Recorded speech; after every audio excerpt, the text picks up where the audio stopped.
Анатоль Вярцінскі.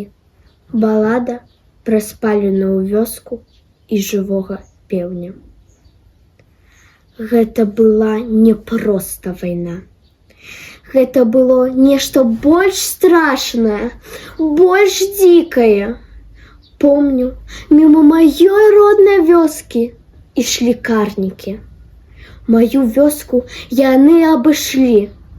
А праз нейкі час мы пачулі страляніну, убачылі дым, чорныя клубы дыму. Назаўтра мы даведаліся, што спаленая вёска Кісялёва. Вы знойдзеце гэту назву на могілках вёсак у Хатыні. А жыхары яе забіты ад старога да малога. Яшчэ мы пачулі жахлівы расказ пра тое, як некалькі дзён дыхала магіла, куды карнікі скідалі кісялёўцаў.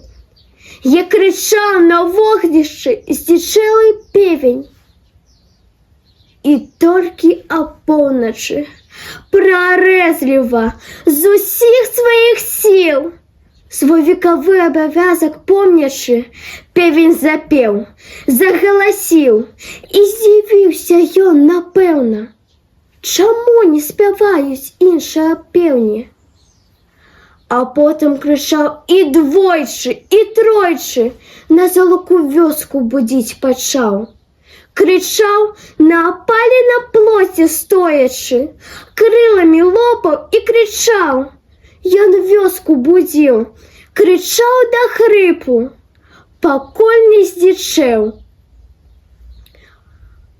А вёска маўчала.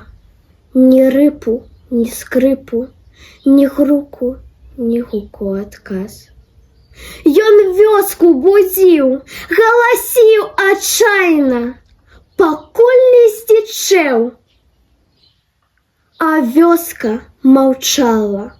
Вёска маўчала. Яна ўжо не чула той ранішні спеў. Быў дзень вызвалення, дзень перамогі вячыстай. Вярталіся людзі да мірных спраў і сноў. А пеўні нястомныя фанфарысты. Мірныя дні абвяшчалі зноў. Будзяць яны на досвітку сёлы. І ў сёлах пачынаецца рух. Яны жывыя сёлы, не соні, спяшаюцца рана на ніву і луг. З пеўнямі вёскі прачынаюцца.